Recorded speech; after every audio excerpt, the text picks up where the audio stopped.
Hola a tothom, bon Sant Jordi a Badossa. Jo soc Néstor Cladera, soc cronista arxivera de l'Ajuntament de Mó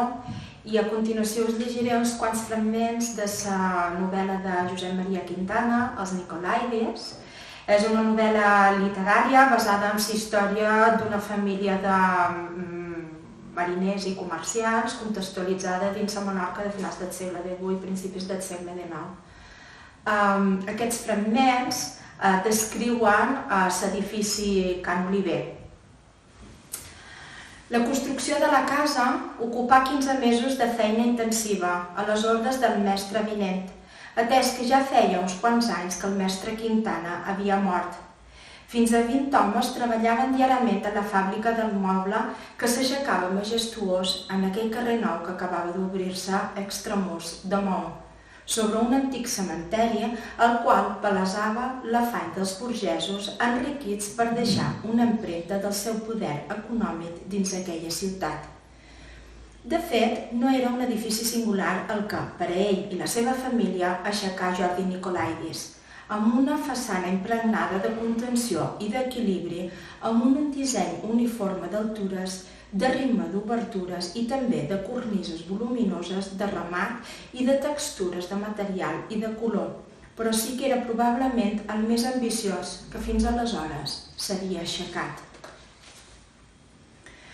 Passaren els dies i els mesos i la casa del carrer Anunciavall, que així es deia el carrer en homenatge al governador espanyol que ostentava el poder en nom del rei,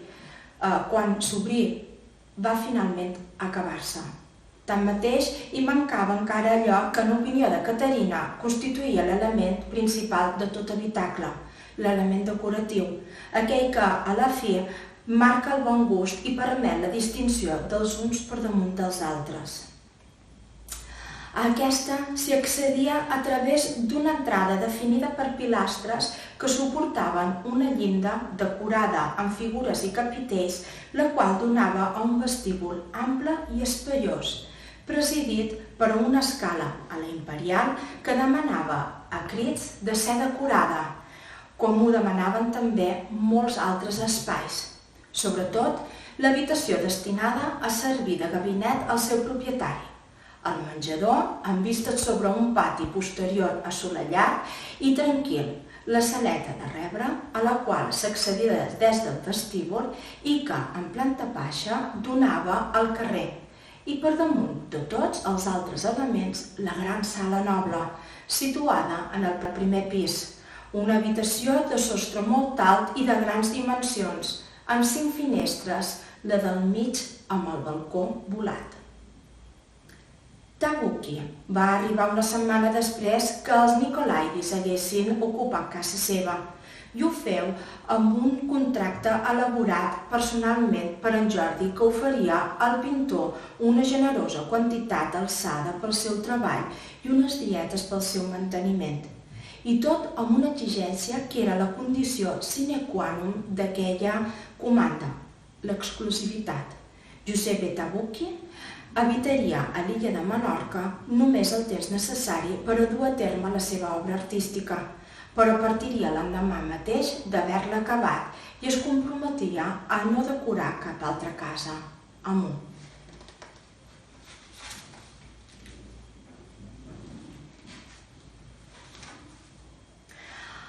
Al llarg d'aquella estona tan dolça, el sol del capvespre havia deixat pas a la nit tendrament i l'alcova restava il·luminada per un quinquer de 2 blens de porcellana esmaltada que projectava de llum fins al sostre.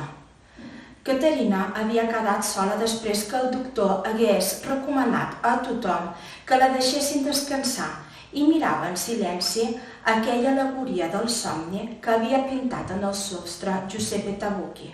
representat per un jove alat que descansava sobre uns llençols escrupolosament blancs, al qual sostenia en la mà un ram de cascall. Al seu voltant, uns somnis petits, i també alats, preparaven el suc de cascall, del qual la nit se servia per adormir els mortals, mentre Morfeu, el déu de la son, vigilava.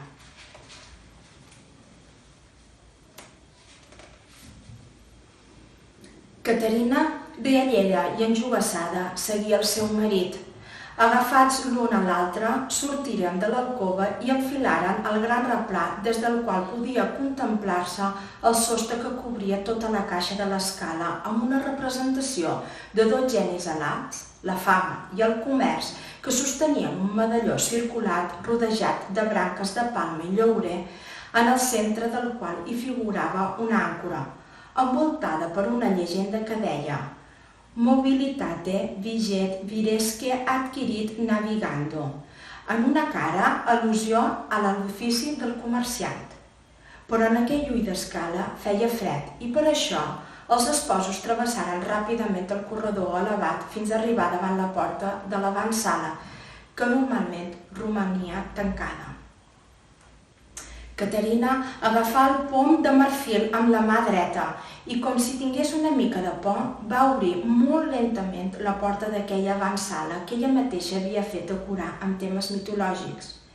Com que era interior i hi havia enceses les espelmes de dos canelobres de plata que estaven col·locats damunt d'una còmoda de castanyer, recolzada en una paret, les quals es duplicaven reflectides en el mirall d'una gran cornucòpia. Aquest Júpiter i aquesta Juno, que va pintar-nos en tabuqui, sovint em fan por, va dir tot acostant-se al seu marit, que mirant els ulls encuriossats d'aquella bella criatura que li seguia el joc, se sentia feliç. I finalment obrí la porta. Aleshores va veure que les persianes dels 5 grans finestrals eren obertes i a través dels vidres transparents pogué contemplar novament el bell espectacle de la neu. No era, però, la neu que Jordi Nicolaides volia que es guardés Caterina aquell dia de Reis, ni volia tampoc que la seva mirada es perdés observant algun d'aquells 3 episodis llegendaris de la guerra de Roma que va sostenir contra els etruscos, que Tabucchi plasmà amb mà mestra en aquell cel ras, sinó que volia que girés la seva mirada vers un objecte que reposava a terra sobre aquelles rajoles vermelles, petites i hexagonals. L'objecte tenia un format semblant al d'una taula, però no es podia descriure perquè era cobert amb una tela fosca molt gran.